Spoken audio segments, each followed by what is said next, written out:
tea time song. Tea time with B time. Anyway, it's not my jam. Anyway, good morning. Good morning on this beautiful Wednesday. We've got 2 hours of Q&A. If you want to ask your questions, 212-931-5731. Text me your question. I'm really excited to be on with you guys. The last 2 days have been pretty remarkable. And got a little bit of oolong tea and a whole lot of love in my heart and a couple of good opinions, observations, and hypotheses in my head. So without further ado, Dustin, let's get this train moving.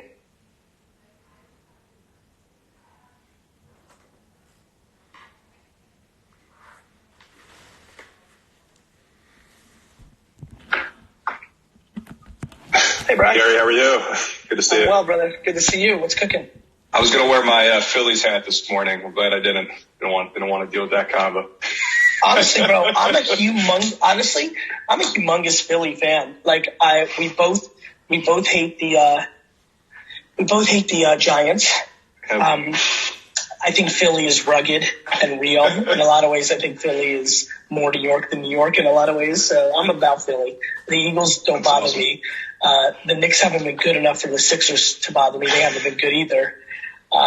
And even though I'm raising my little guy a Mets fan because of his cousins, I grew up a Yankee fan, so I don't have that passion against the Phillies. Plus, I love Bryce Harper. So anyway, nonetheless, my man, what's good? Let's get to it, man. So obviously, you kind of know where we're at. The architecture, the visualization, the construction side of things. Why don't you tell people, because obviously we know each other. Yeah. We've met of course. Some calls, but help everybody understand what you do.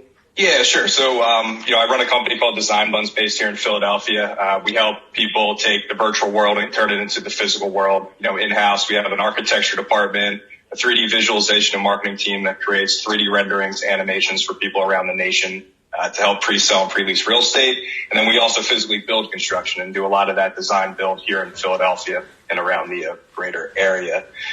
Obviously, with the shutdown and everything, it's kind of affecting multiple facets, but more than anything, it's affected the construction side. Unfortunately, I had to lay off about 10% of my staff on that realm.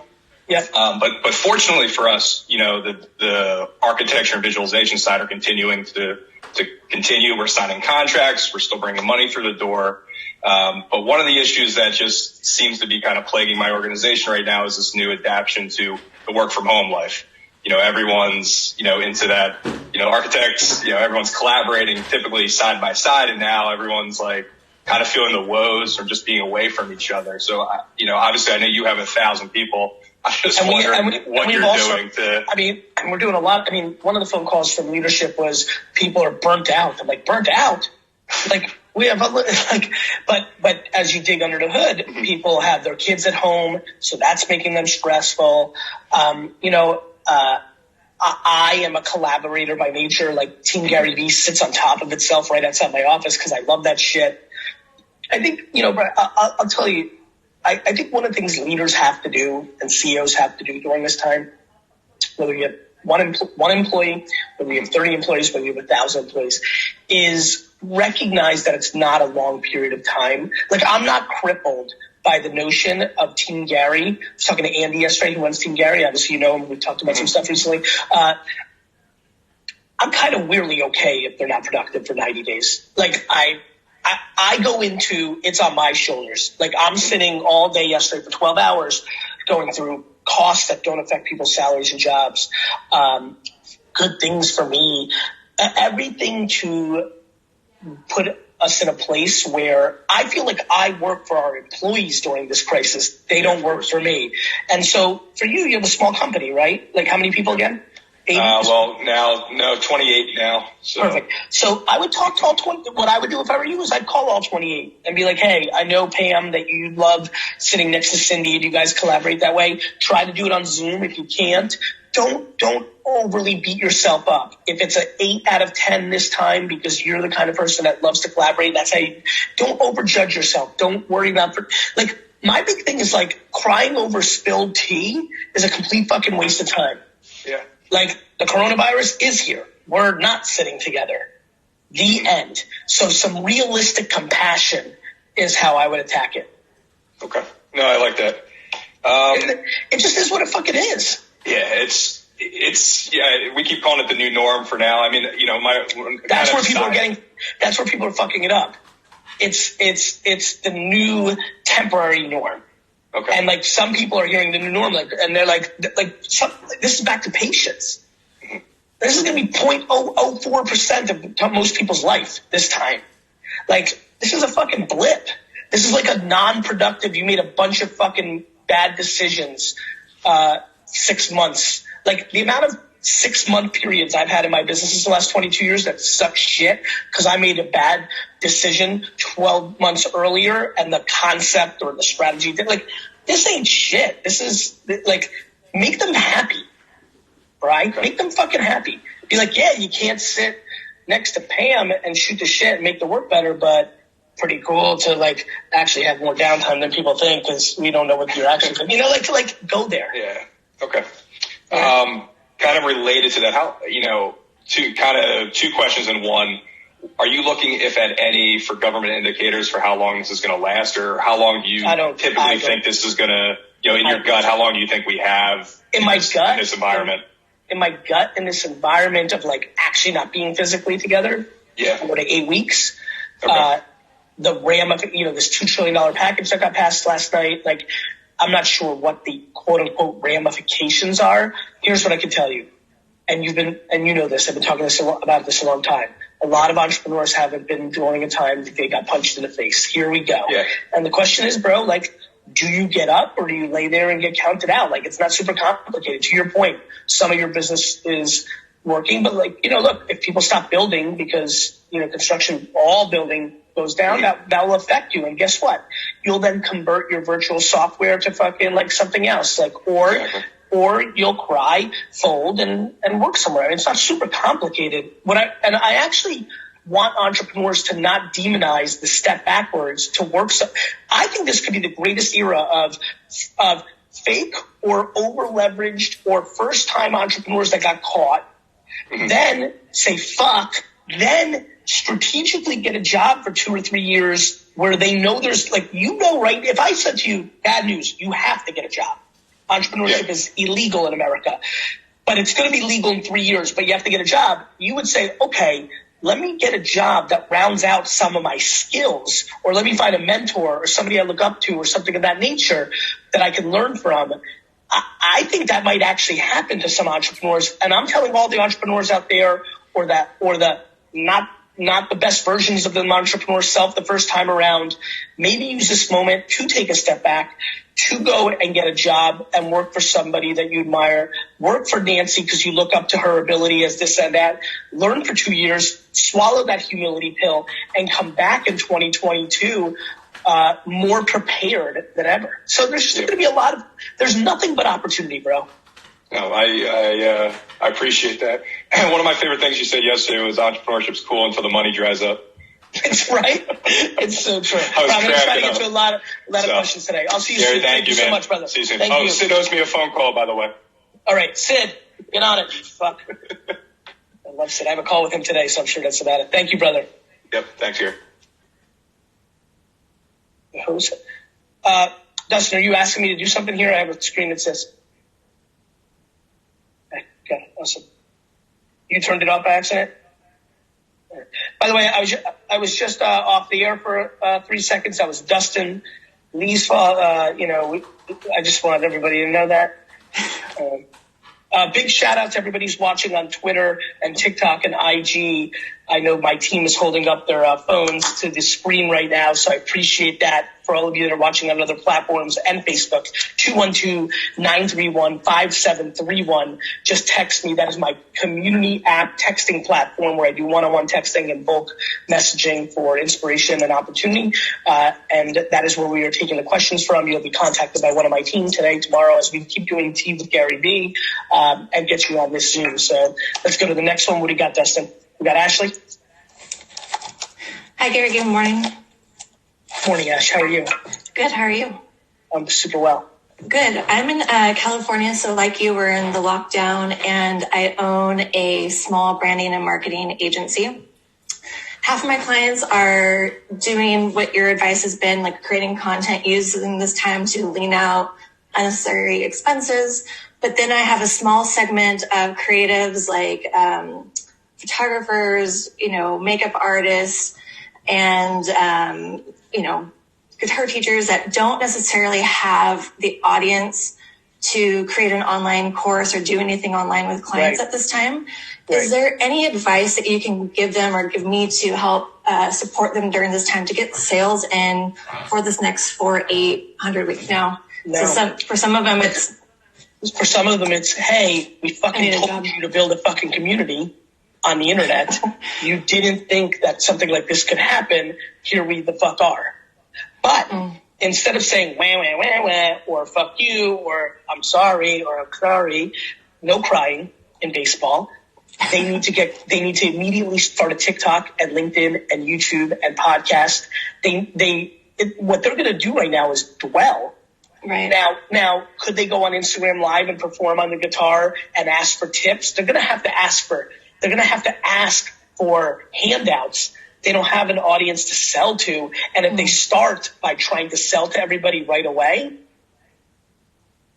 they're not going to convert very high, and they're going to ruin their brand in perpetuity. Now, one can say, fuck my brand, I have no money. So to that point, Ashley, if they want to make a course or ebook, they're more than welcome. I have a very bad feeling it's not going to do very well. Right. I'd rather them put on free concerts on IGTV and ask for donations, like a telethon. I think that you could see that. I think there's people with compassion. I bought fucking a bunch of fucking honey yesterday, and I've been buying tens of thousands of masks. And so there's a lot of compassion out there for people who can help. And so I think a free concert on IGTV with literally a telethon where they throw up I would set up a Venmo. Here's what I would do. All right. So obviously I gave you the answer that I'll give you the actual answer of what can be done that might help them. And then in parallel, what I'd like them to do. Right. They're in dire straits. They started IGTV. They create a Venmo. They post with their account the Venmo username. This is my Venmo. Any donations, if you feel compelled, any donations to my Venmo, and then username, pin it. Then they pin it, right? You know what I'm talking about, right? Yep. And then they put on a fucking 8-hour concert. And then in between songs, they're like, by the way, thank all 70, because they're small. Right. Thank all 7 of you. Actually, let's go through the whole process. Then they post on their Facebook and their email, and they text every single person. This is not a joke. Text every single person on your phone with the URL to your Instagram and say, if you could please follow me, it would mean the world. I need to build this during this time. So now all of a sudden you've got 137 names, 4,000 names in your phone number. You text all of them. You convert 10% of them of, let's say, 1,800. You send a post on your dormant Facebook post to your Instagram. You email your entire address list. And now all of a sudden, miraculously, through just asking, you've got 383 people. Then you go live. Of those 383 on Instagram, 29 watch you, right? But here's what's fun. Of the 29 that watch you, one is a person in your phone that you knew in college, but you don't even really know that well. But they decided to tune in because everybody's fucking bored.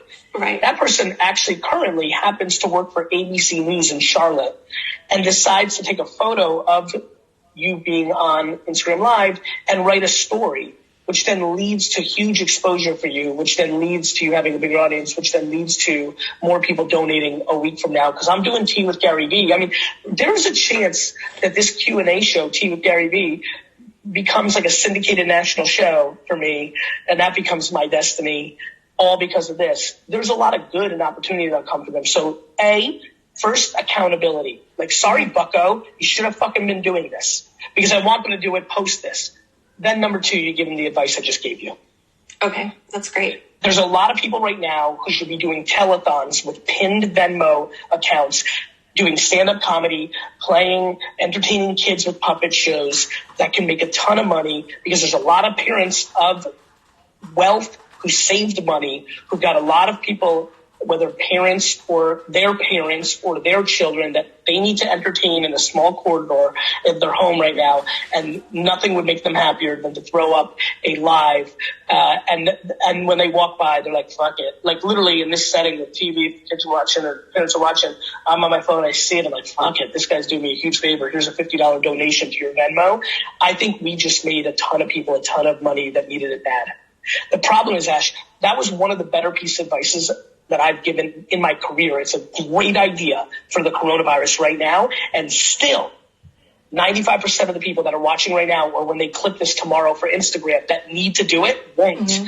Because people are worried about judgment. They're too proud to ask for donation. I respect that. I probably have a little bit of that in me. They're too scared to do it on video. They don't like how their makeup looks. Like, I just encourage everybody to do things during this time that make you uncomfortable. This whole thing in the macro is uncomfortable. This is the time to practice getting uncomfortable. The ability to be uncomfortable but be practical is one of the most important capabilities of an entrepreneur and a leader. I agree. And what's your advice, though? Because that's, even when times are good, people are still uncomfortable to ask for the sales, to market their business, which is why you give it away and most people don't execute. What can you say to those people to help them maybe finally get that tipping point to go and execute this stuff right now? Realizing they have no choice. That's what's good about times like this. Or number two, stop worrying about other people's fucking opinion. Like, this is why I pound people. The only reason people don't post and don't make is because they're insecure. Mm-hmm. The end. You're worried what your mom's going to think, your brother's going to think, your best friend's going to think. You think you've gained 15 pounds. You think you don't look with makeup. You think that you're balding. You think that you are dumb. You think, who the fuck's going to care? Like, people care. We're fucking nosy as shit. Everybody cares about everything. Go fucking make. I love it. Thank you so much, Gary. I love you. See ya. Talk to you soon. All right. We're off to a good start here. See with Gary V. There we go. Big shout out. Okay, big shout out to Dr. Tehran Khan on Twitter. By the way, everybody, please, actually, let's take a quick stop. Everybody right now, please tweet this, share this on Facebook, share this on your Instagram. Like, take a screenshot if you're on Instagram and post it. If you're on Twitter right now, please post. I just retweeted Dr. Tehran Khan, who's got a nice little picture up there. It's time to get Tea with Gary V out there to the masses. Let's get the stream going. What's good, Sky? Hey, Gary. So, I'm from Jersey like you. I'm a college student that came back from being kicked out of school because of the quarantine and everything. And my family owns a small gym in Monmouth County. And we were dealing with this, Keyport, Monmouth County. Right? Yep, I know it. Yep. Yeah. So we're dealing with the gym being closed now because of the mandate. And so my dad and I have tried to innovate and do online classes for the classes that he has are big classes, but the general members who come in, we're worried about retaining them and making sure that all those new members still are engaged with our platform and are still here. So what is your advice on maintaining that and being able to facilitate their needs that we can't really facilitate if they're not inclined to take classes with us online? Understood. Couple things. One, first of all, you're a really good looking dude. I needed to say that. Good job, Scott.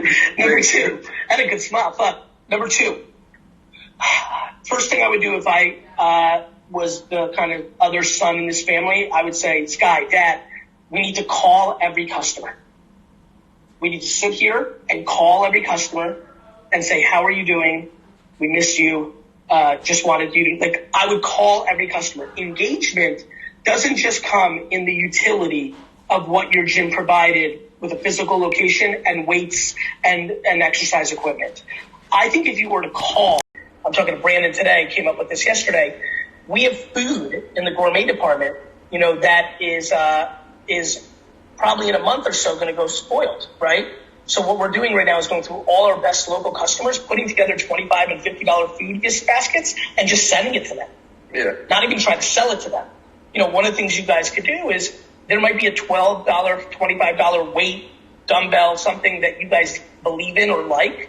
Maybe you call that supplier or even buy it or reach out to 50 of them and say, hey, can you ship this to my 150 members, I'll pay you half price for it. Or they'll say, fuck you, business is booming. And you'll be like, okay, you just decide to buy it. You decide that it's worth $12 a user to keep them. Got it? Yeah. This is a time when you have to spend. This is where every business owner is going to make a mistake. This is the time business owners need to spend more money on keeping their customers, if they can. Not everybody's in that position, but money comes in a lot of form. Money comes in the form of inventory you're sitting on, right? You know, it comes in the form of spoiled inventory for food people. So I would just innovate with deep one-to-one, hand-to-hand combat on calls. Yeah. Try to convert some of those people. Like, I hated the idea of working from home, and I'm in day 3 and I'm getting used to it. So some of them might like virtually working out. And then number 3, rogue stuff, like actually maybe sending weights to their house. And this is the time to double down on your customer, not beg them to support you if you can afford it. A lot of times that's not just money sitting in the bank. That's with inventory and things sitting in your business. Yeah, my dad kind of did that a little bit with the clients that he had with big classes. So he let them come in, sign out like a kettlebell and like a dumbbell to like work out at home. So we could like do like dynamic workouts. That's fucking amazing. So we're kind of like seeing this opportunity to like really build that online brand and kind of build that. Call every customer. Yeah. I'm telling you, it's a big idea. Yeah, definitely. I'm going to definitely share that with him. I really appreciate that. I appreciate you, bro. Just another thing real quick. So as a college student being home, you know, everything's very uncertain in the next like couple months, and looking at like internships in the summer, should I just like, you know, badger people like, cause I don't want to be insensitive and be like, you know, networking and everything. I think it's a great, listen, I'll be honest with you, like full transparency, like 99% of VaynerMedia doesn't know this. I'm looking at the internship program for Vayner this year and possibly not doing it because I have to save every job that I possibly can. And we're losing revenue because of Corona. And so, what I would say is I would put out content on Instagram and LinkedIn, even if you don't have a LinkedIn account, you just create one and you just post of why you're going to crush internship summer 2020, and you talk about like everyone's gonna be pent up and I'm a social dude and I can't wait to like, I think making content versus begging and pleading, I think going offense and saying why you can versus hoping or desperation is always the answer. So what I would say is I think you should be on pants on fire, but I don't think that should be in the form of like, you know, please, if you have anything, I think it becomes in the form of you making videos and written posts about why you're going to be the greatest single intern of the summer of 2020, and that going viral or catching one person's eye. That's how I think shit works. Okay. You know, all these fucking rugged entrepreneurs that I knew that like fucking thought they were fucking big shots have been fucking DMing me like, yo, do you know anybody in the government? Like, we need a bailout. I'm like, you know what I mean? Like, why? Why not all take a step back? Like, maybe you need to sell your fucking Mercedes and fucking take the bus. Like, facts. Everybody was a fucking big shot because they raised capital and they were burning more money than they're making, or because they had loans or they're in massive debt. Everybody fucking wanted to front on Instagram so much or claim they're so fucking rich instead of actually doing it and living it. Fucking. It's true. Yeah. It's true. It's super true. All right, Scott. Talk to you, bro. Talk to you. It's fucking tea time. A whole lot of fucking capitalists, buddies of mine, guys and gals, thinking they're tough guys and gals, now want the government to bail them out because they didn't save a fucking penny. They didn't manage their cash flow. Yes. Anyway.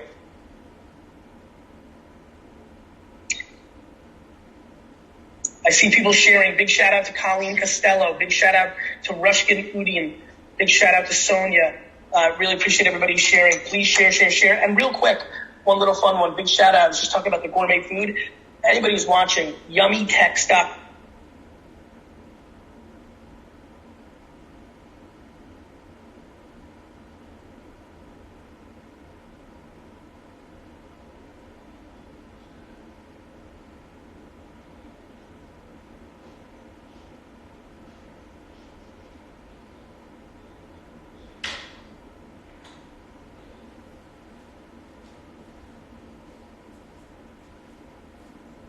livestreams.com. Another insight, please sign up for wine. I've been working for a lot of years, kind of slowly building up what I wanted to do. I know that I really wanted to work with people, you know, emotionally, physically, mentally. My degree is in psychology, was working on, you know, my master's in sports and performance psychology, but I'm a personal trainer, I'm a dancer, choreographer, and I, you know, subconsciously knew what I wanted to do, but I was finding different ways, like, how do I really want to bring this together? And this past year, I was like, it kind of clicked to me exactly what I wanted to do. And so I'm really bringing together, I want to kind of have a major platform and have like subdivisions of what I do instead of like outside sourcing, but to refer back to myself. So whether it's like for my massage therapy, whether it's for personal training, for, you know, dance training, stuff like that. But my question was mostly, do you think it would be best to kind of continue the training that I'm doing now, continue the dance classes that I have now, and then as I get my new certifications and licenses, just kind of folding everything in layer by layer? Or do you think that, okay, gotcha. Because that's what I was like. Let me tell you something. You're charismatic and a great communicator. And so, like, how much content are you making? I'm literally right now cleaning everything that I have, starting not even from scratch, but really I just started my, you know, TikToking, and I was posting, you know, a few videos yesterday. Like, I literally just started like my real TikTok. I was doing what you said. I was watching, I was learning, and kind of absorbing what people are doing. So I'm revamping all of my social media right now and literally cleaning and when you say revamping, shoot straight with me, Olivia. When you say revamping, like, were you just bullshitting, like just not posting enough?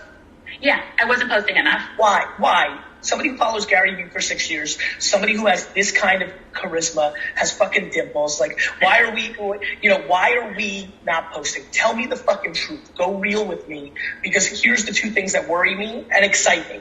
If you're following me for 6 years, and I've been consistent as fuck and you're this good on camera naturally and have this kind of articulation and kind of like flow, and just like, I like you within 2 seconds, right?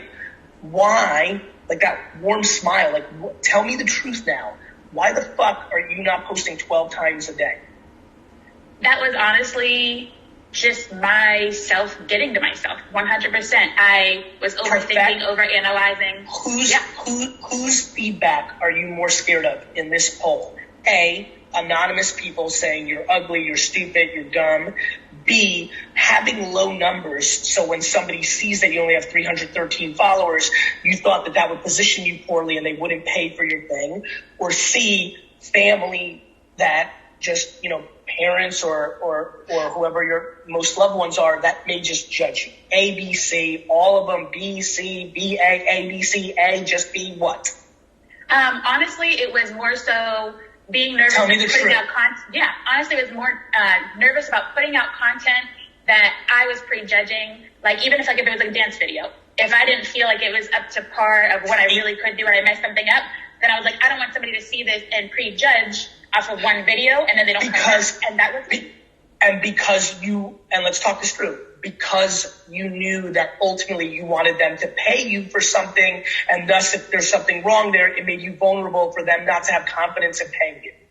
So, like, when I'm in person, I have no problem with portraying my intent and what I really believe, who I really am. But when somebody just like picks up social media, there's so much out there. Like, in my head, I was overthinking and saying, well, they only have that one shot to see one video to come back and learn who I, you know, and get a chance to vibe with me, you know. So when I'm in class, I have no problem with that. Let me teach you the mentality I have, that this may be a huge breakthrough for everybody's watching. Let me teach you the difference between winning 88-13 versus losing 1-0. Olivia right now is thinking about losing 1-0. Gary lives in thinking about winning 88-13. You think that one post can then lead to one loss. I think that one post leads to 88 wins and 13 losses, and I don't give a fuck about those 13 losses. Yeah. Got it? Absolutely. When you laugh at the end of your dance, you're like, oh, fuck, I missed my elbow move. That's going to make you endearing to a lot of people, and you're going to have more people like you and sign up with you, then the people are like, oh, she's not technically sound. You're judging yourself out of this ideology of perfection that then leads to your ambition because you're not understanding the end consumer well enough. You're not understanding the market well enough. The market is 88 to 13 when you're good. When you're bad, it's 13 to 88, which is why people don't grow. Actually, when you really suck at it, it's 1 to 99. 100 people see it, 99 think you're corny, you suck. But even 1 to 99 is a better mentality than thinking you're losing 1 to 0. The reason you haven't made shit in 6 years is you're thinking about losing 1 to 0, and that's not how content works. Yeah.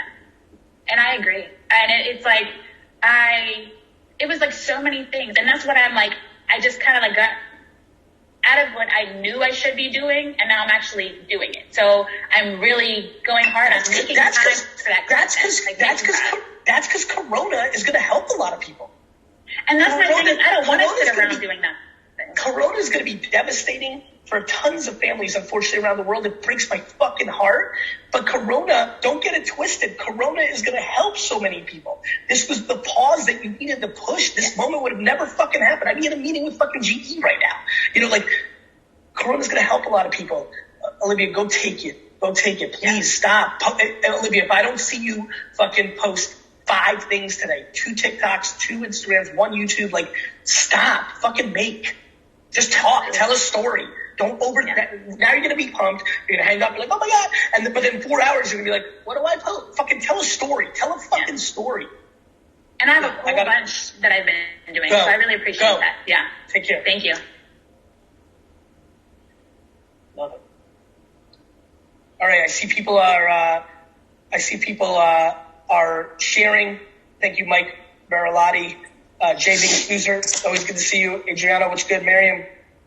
Mo, but I see Twitter's quiet. I need a lot more tweets. Take some screenshots, share it. If you're watching on Twitter, I need a lot more tweets. I'm Gary VEE on Twitter. Let's get some sharing going. And it is time for Denise. Hey, Gary. How are you? I'm good. And yourself? I'm well. That's good to hear. Well, what I can say is I'm not quite sure if you got a chance to read what I reached out to you with, but pretty much my story is not like many people, but a lot of people. When I say that, it's like I have so many ideas, and I've always seen you say that pretty much an idea is shit if there's no execution. Right, because it never becomes real. Exactly. So it dies in your fucking head. Exactly. So there's just so many ideas that, I had to boil it down to brand contenting.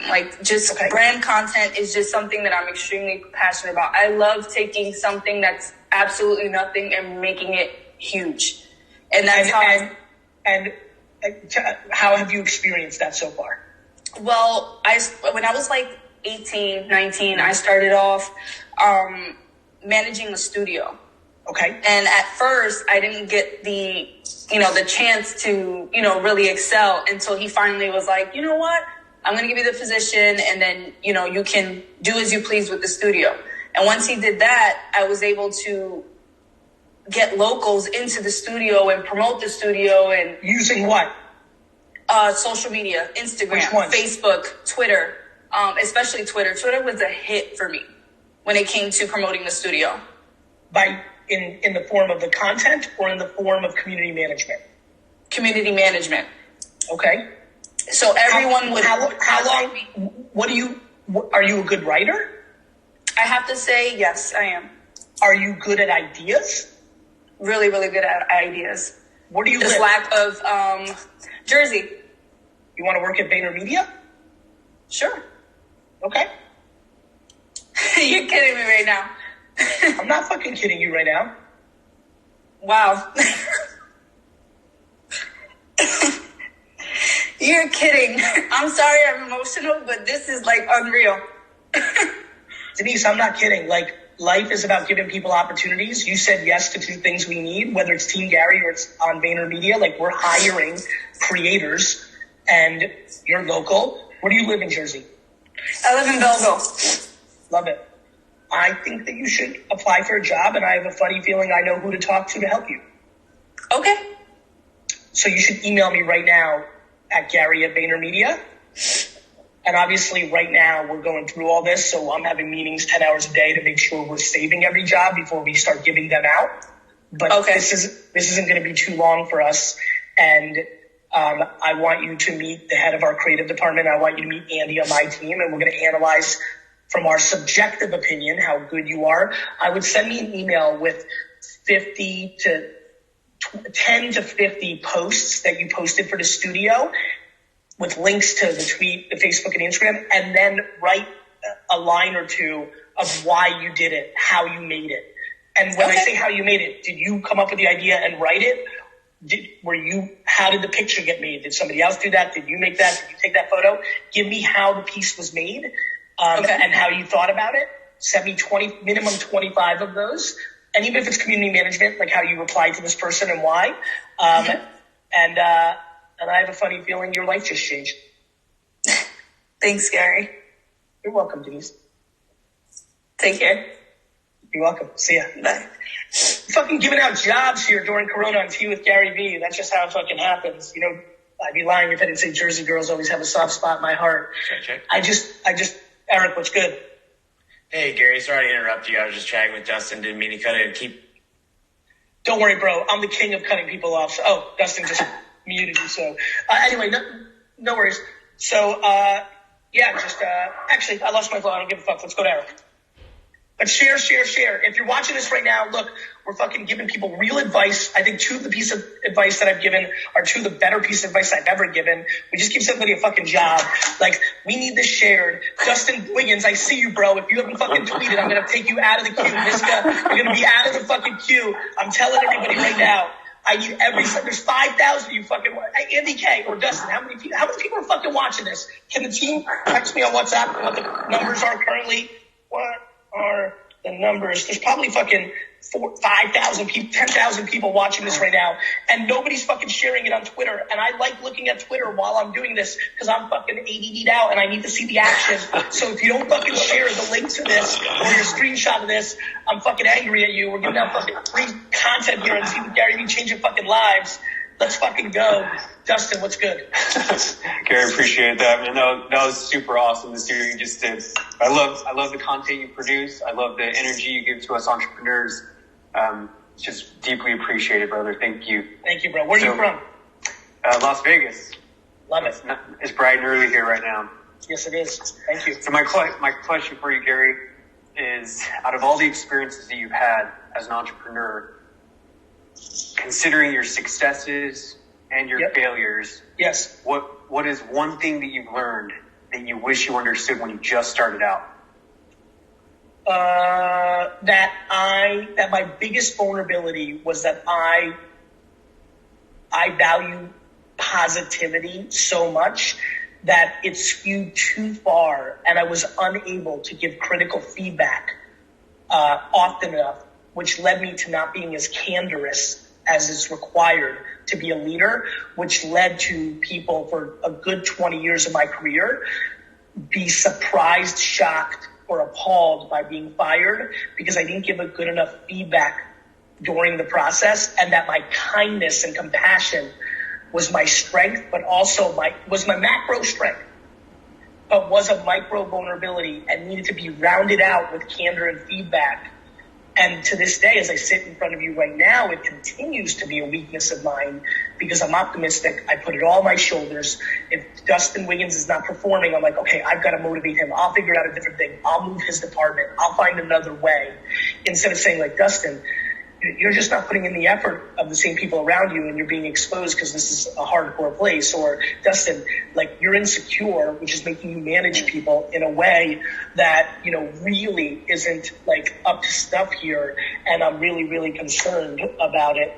And so, that is a real thing that I worry about, that I need to be more candorous. That's cool. Can I give you a chance to do that to me right now? I can. Well, what's funny is it's why I crush on Q&A. It's because I'm very candorous when I do this, because you're an acquaintance or a friend. when somebody works for me, they're my family, and something broke down over the 20 years there. But listen, the reason I can talk about it now is I've gotten to a much better place. Real quick, this is going to be a learning for everybody. Watch this. I'm sorry to interrupt, Dustin. Whoever's woman or manning my Instagram live on my team right now, please bring in somebody into like the queue, like to FaceTime with. What that's going to do is it's going to push back a push notification for everybody that follows me. And the 1,200 people that are watching on Instagram right now will bump up to 4,000 to 5,000. Do that every 10 minutes. Can you please confirm on the WhatsApp that whoever on Instagram heard me on that and can do that? The rebump will help. Anyway, Dustin, go ahead. All right. So for that candid feedback, for about a decade, I've had a very deep passion for being an entrepreneur, and I've been shooting everywhere. Like, I've owned a small dry cleaning business, publishing company. I've done e-commerce, private labeling, a little bit of manufacturing, just crazy all over the place. And I love everything. I'm like so interested in everything. But and even now, about a year ago, I invested in a travel franchise, which it's kind of a rough time right now. But I'm just all over the place. My social media content, Love Your Book Crushing It, is like my YouTube channel. You could watch my kids shaving, me giving a pitch on some business, and then, some other crazy thing about a posture language or something. So I'm just like all over the place. And I just feel like I can never really be truly successful at anything because I'm just too busy doing everything. What advice would you give to me to focus? I don't know if it's focus. Let's think here, and we'll go Candace. Have you ever had a successful business? Like, and when you say yes or kind of, tell me how successful. Let's really break it down. Actually, let me start over. I apologize. What is the most successfully financial business you've ever had during this run? And it's okay, brother. Listen to me good. This is real talk. This is like, we're turning Corona into like we're putting fucking lines. We're putting fucking happy lines in this coronavirus. So I've done nothing. Embarrassed. Tell me the truth. Nothing but bootstrapping for me. I haven't gone into excessive amounts of debt except for when I bought the dry cleaning business. And Gary, that was tough, man. Like, you know how to small business. Like 16 hours a day working until my hands were bleeding. Like, that was insane. When was that? That was 2014. Just got back from Afghanistan. I was in the National Guard and couldn't find a job when I got back. I mean, I did. I was a server for $2.10 an hour at some Utah restaurant, and then a 911 dispatcher for like $8 an hour. So I was doing those two things. I was like, I can't do this. So I bought a dry cleaning business, knew nothing about it. I would say that was my most... Went into debt? Oh, significant amounts of debt. Yeah, I had a big house, the business, and it was just insane, right? My student loans, my wife's student loans, it was wild. And how were you able to borrow money because of your status in the National Guard, or because people were just lending money in 2014, or what? Yeah, I got it was my wife's father, who owned several businesses, was able to lend me some money. So his family, I respect that. Amazing. Go ahead. So for a year in that business, I was nonstop living there, and I bought it wrong. I didn't know what to look for in a P&L statement. I didn't know why there was no labor cost on there. Didn't even think to look and to ask. But the dude had his entire family in there working, and I was just by myself. And so it seemed more profitable than it was because there's no labor costs in there because he had free labor for families. Understood? So I had to hire people. All my profit that I was making just went to fix broken machines, hire people, and it was just insane. But I did grow the business. The revenue increased about 35% in that first year. Why? I started implementing automations, like listening to advice from people like you. The E-Myth was a huge book for me that helped me get through that. But then, because I wasn't paying for my family, I was going into excessive amounts of debt on my credit card. It was just insane. And then I got an offer from the government to go serve as a teacher, a full-time military position. Had to take it. Sold the business, sold my house, made enough money to pay off all of my debt, including my wife's loans, my wife's student loans and my student loans, all the credit card debt, the business, everything. So I went from tons of debt, mountains of debt, to zero. I didn't own anything, but I didn't owe anything. And that would be my most successful, I think. How'd you get the house? Just regular loan, conventional loan. Right. So back in the day, you had some money, you got a loan, and the house went up during the period of time that you bought it? Oh, big time. Yeah. So I made money off the house too. So did you make money on the cleaners, or you lose on the cleaners but made money on the house, and the house covered everything? Yeah, the house pretty much covered everything on that. That's what I figured, and that's why I wanted to ask that question. And there's nothing wrong with that. I think so. First of all, I really like you, and I mean that. Let me be honest here. I think something I've been thinking a lot about is likability and just like general vibe. I've been thinking a lot about this, so I just wanted to share that. So, what's your question? Do I think you're an entrepreneur, or how should I think about focus, brother? Focus is a misnomer. People that blame lack of focus for why they're not successful entrepreneurs are trying to blame a micro thing for a macro thing. I'm the least fucking focused person I know, and so are some of the most successful entrepreneurs I know. Now, she and him tend to be focused enough on one core thing that affords them to be lack of focus. But I'm also don't focus and I'm successful. I'm a co-founder and incubated and on the board of a company called Resi, and Resi goes and sells for 9 figures to Amex after 5 years. I'm trying to build wine text and yummy text. If you drink wine or eat gourmet food, you better sign up, Dustin. I'm trying to build wine text and yummy text for my dad. That's good. I'm doing baseball card and sports card hustle. That. I'm producing content. That. I'm public speaking. That. I'm the CEO of 1,000-person company, which is the 1,000-person holding company. So it not only is VaynerMedia, but it's Pure Wow and 1:37 p.m. It's the Sasha Group. It's Vayner Speakers. It's Tracer. Now, why can I do it? Because I'm Tracer, Jeff Nicholson and Leighton Welch. I don't do anything for that business, except be there for them because they're capable. Same with Zach Mattner and Vayner Speakers. Maybe I'm the biggest speaker on there, but Zach and Steve, they run that shit, right? Yeah, I love that. But I'm helter-skelter like crazy, but I'm just great at being an entrepreneur because I'm good at it. It's what I'm good at, And the reality is just because you took a huge L on the cleaning thing or a solid L, that doesn't scare me because you obviously didn't grow up being a businessman. And even if you did, I would argue not seeing that the P&L didn't have employees on it is a rookie mistake that even people that were meant to go on and build good businesses and growing a business 35% on the consumer side is a big deal. I would argue it's harder to build a business 35% growth than it is to learn the learnings of the boring shit of P&L, taxes, things of that nature. So there's a lot of interesting elements here. Yeah, I grew up in a trailer park in North Vegas. I did not have any business action growing up. No. There's an unlimited amount of people that grew up in trailer parks that went on and built $100 million companies. Oh, yeah. I got the story. It's not a success. But brother, they had the natural talent. In the same way that you have super pretty eyes and that's what you were given, is the same way that some people were given entrepreneurship. In the same way that you were given the bravery to defend this country. And I'm so grateful for that. And there's a lot of people that don't have the stuff. And honestly, Dustin, I want you to hear this. I don't know, I think if I was drafted, I would go.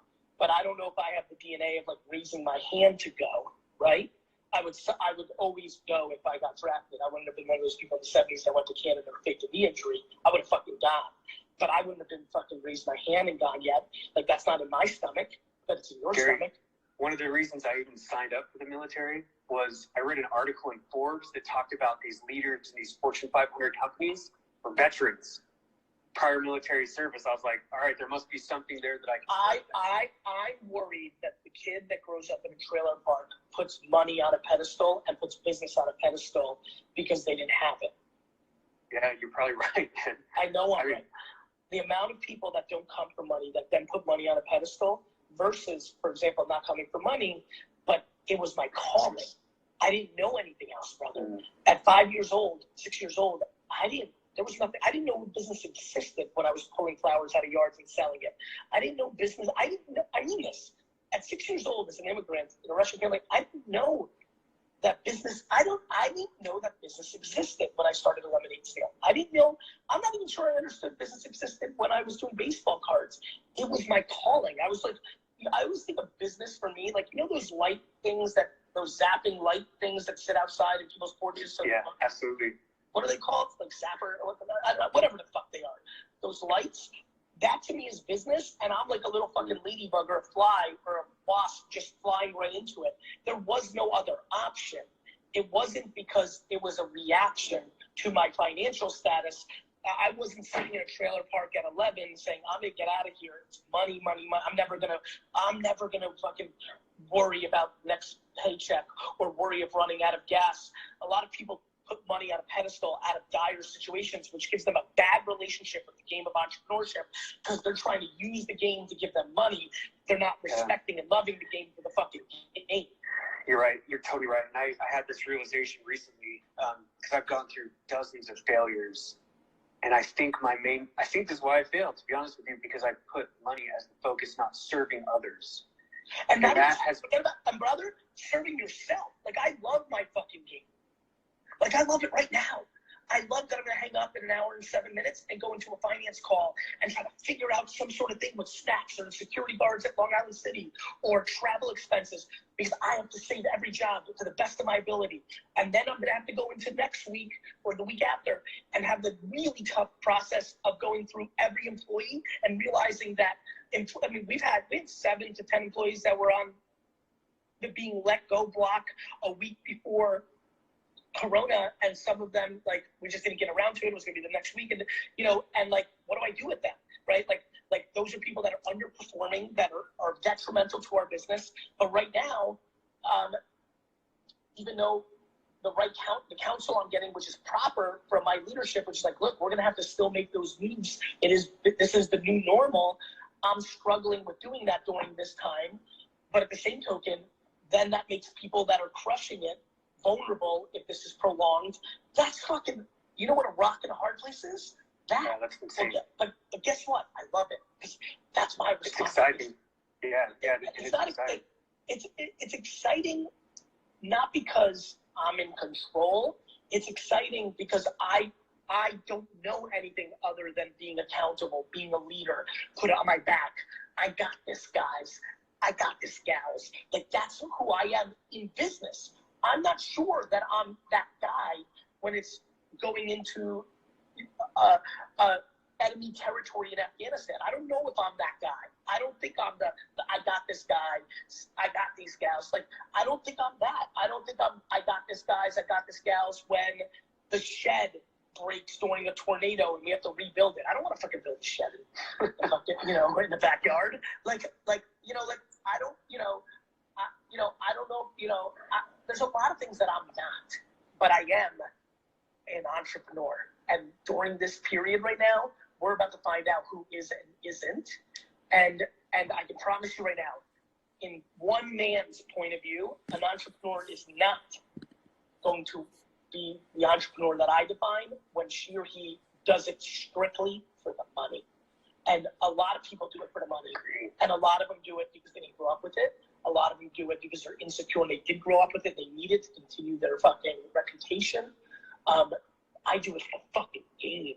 And you need to figure out what you like. And I would argue that it's servicing me, let alone servicing people. I don't think it's, the way your sentence was described was very altruistic and very noble, but I don't believe in that. I believe that fucking entrepreneurship is serving me. It is my oxygen.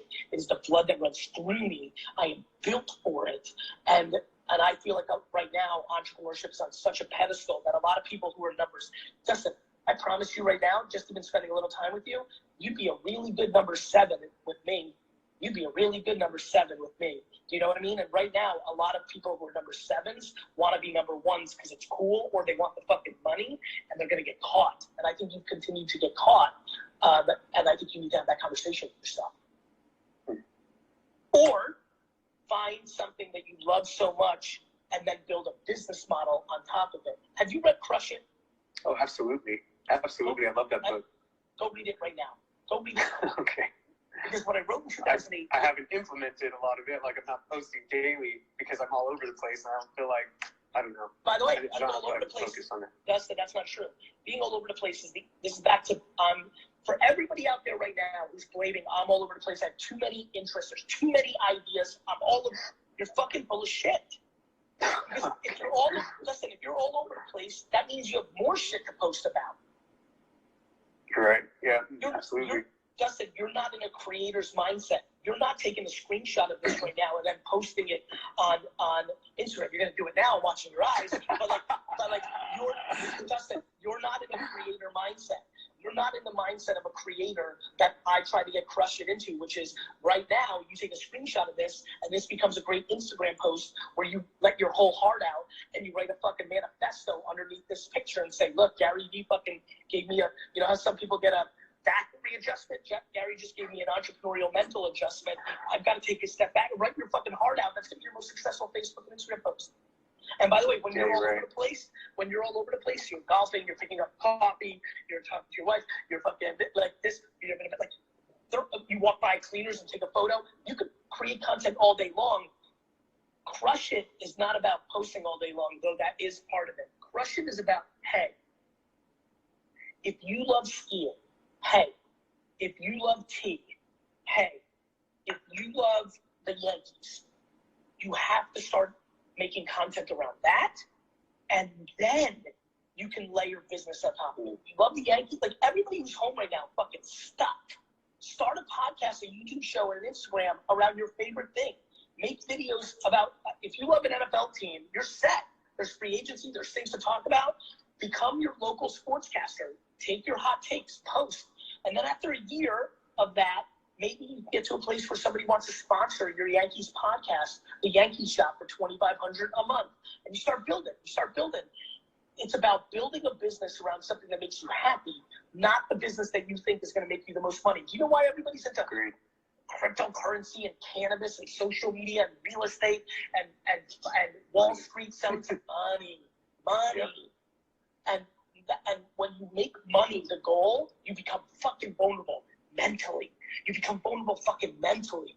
I know fucking unlimited people that fucking went into something, actually made the money, but they fucking hate it. And 3 years, at first they needed the money, but 3 years in, now they've got the money and now it's fucking handcuffs because they need the money because now they've started spending it. People who don't have anything, when they get money, then they start buying dumb shit.